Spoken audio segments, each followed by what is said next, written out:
Hey everyone, welcome back to my channel. I'm Casanova, and today I want to talk to you about how I moisturize my hair. So when I first started my lock journey, back to my very first lock journey, I was not worried about moisturizing at all actually, which is funny because my locks are beautiful. So I don't understand, maybe it's the products that I was using, I don't know, but it was fine and I never had any complaints. Anyhow, this time around, I've been feeling like my hair's been a bit dry. Like I would go like this, and if it sounded like, you know, dry grass, that if you put it on fire, it would just like light up right away. That's pretty much how it was. So I was like really looking into moisturizing and taking care of my hair and what products I needed to do and what so forth. So what ended up coming across to me was there's things that you use for moisturizing, and then there's things that you use for sealants. A lot of people call it the LO method, or some people do the LOC method, or you know, all of that stuff. So I know about LOC method when I had loose hair. However, with locks, I never knew that there was an actual, you know, terminology. Anywho, never knew anything about moisturizing, never knew anything about sealants, nothing like that. So I've just been experimenting and basically trying and seeing what works for my hair. When I moisturize my hair, I want it to last for a few days. Like I don't want to have to feel like I have to drench my hair in moisturizing it every single day. So that's definitely one thing that I look at. So first I was trying to do the whole shea butter with coconut oil, because someone had said that the shea butter was a moisturizer and the coconut oil was a sealant. However, now I'm finding out that coconut oil is a moisturizer and a sealant. And then I found out that coconut oil is considered only a moisturizer. So I don't know which one's true. Beats me. But coconut oil is always great anyways. But putting in an oil in your hair without some kind of liquid won't help the hair, won't help it saturate the hair. So you're not really moisturizing inside your hair.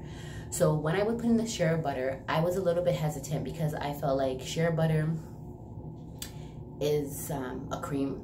So even though you rub it on your hands and it can come really clear, I just felt like, am I not putting buildup in my hair? But I wouldn't see anything, and when I wash, it wasn't like extra dirty or anything like that. So it didn't do anything to my hair, so there was definitely nothing wrong with using it. I just still felt that my hair was still dry.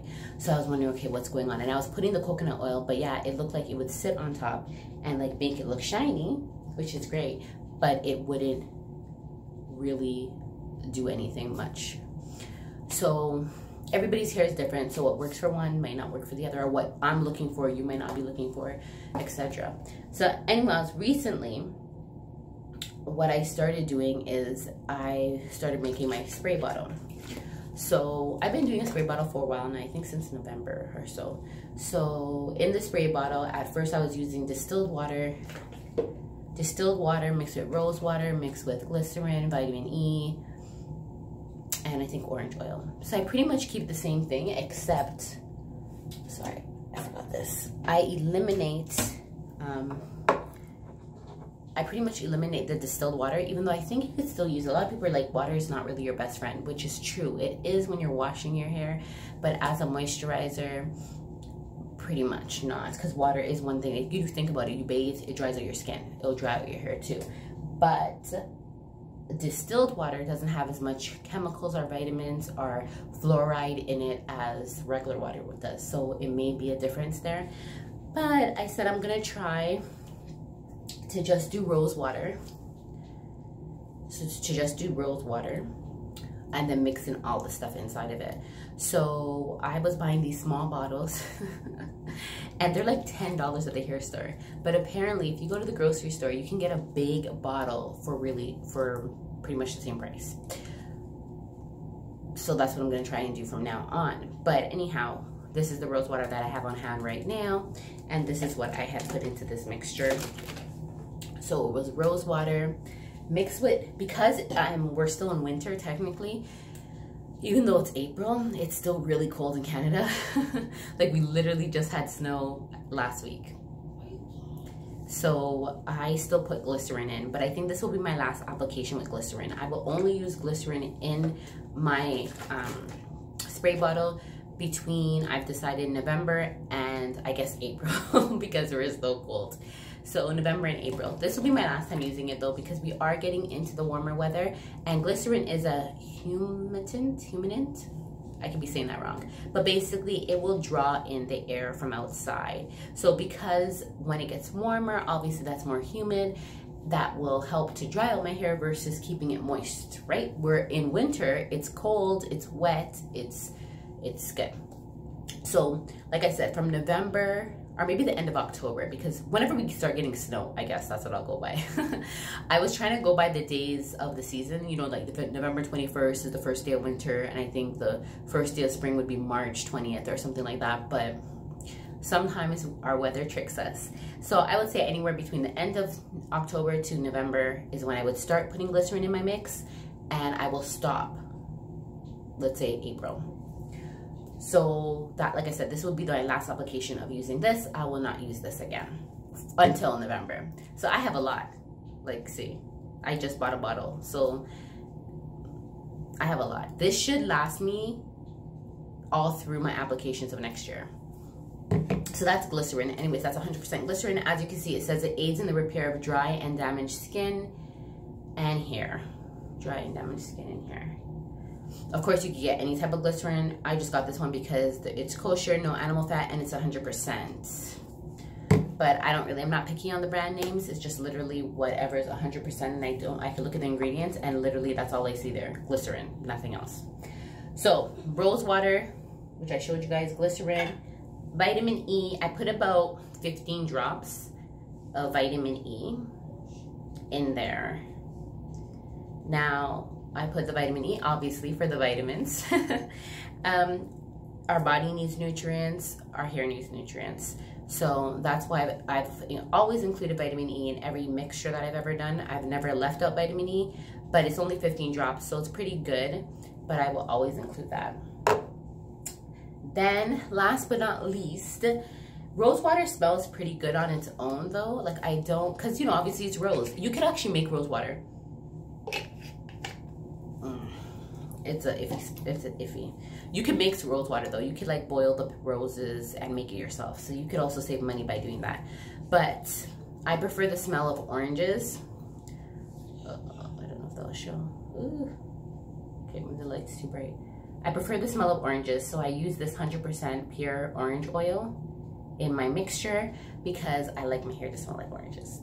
And trust me, I've been around people, they'd be like, oh, your hair smells so nice. And I'm like, oh, thank you. So yeah, so I put about the same. I think I put about 15 drops also in it to help with the orange smell. And that is it. That's what I put in here, and I shake it up.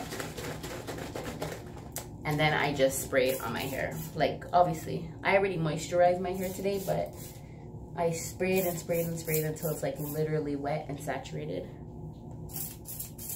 I'm just doing it again for the hell of it, but yeah. And then I rub it through, trying to make sure that I get everything. And that is my moisturizer. Now for my sealant. I've been so iffy about sealant, but the only sealant that I've had in my house was, of course, castor oil. Because you guys know, if you guys watch my edges video, I use it on my edges to help. So this, again, Jamaican black castor oil is what I would put in my hair. It's done now, so I have to go buy a new one. It's actually not mine. It's my baby father's, so I have to go get another one. But anyways, what I do is I just put it in my hand, rub it, and then rub it through my hair. And that's how I did. But I don't like the smell of castor oil, so if I don't smell it because the orange oil is strong, but if I smelled castor oil, I would reapply my moisturizer, which I think would defeat the whole entire purpose. But yeah, the other option would be for me to just put drops in my hand and rub it through. But I don't like the smell of castor oil at all. But that is it. So for your moisturizer, if you guys wanted to try what I do, is rose water, orange oil for the smell, and vitamin E oil. Mix it all together. There you go for the summer months, for your hot months. If you live in a hot country, then that's what I would do. If you do experience winter like I do, then make sure you include glycerin for the times that it is cold, like November to March. And that is it for my moisturizer. And for your sealant, just make sure you look at the proper sealant and have that in there. I've been debating whether I want to add coconut oil to this or not. We'll see what I decide. Anyhow, I hope this helps somebody, and please don't forget to press that like button. Comment down below what you use for a moisturizer. How often do you moisturize your hair? Because I really want to know that, because I feel like I'm doing mine right now maybe every 3 days.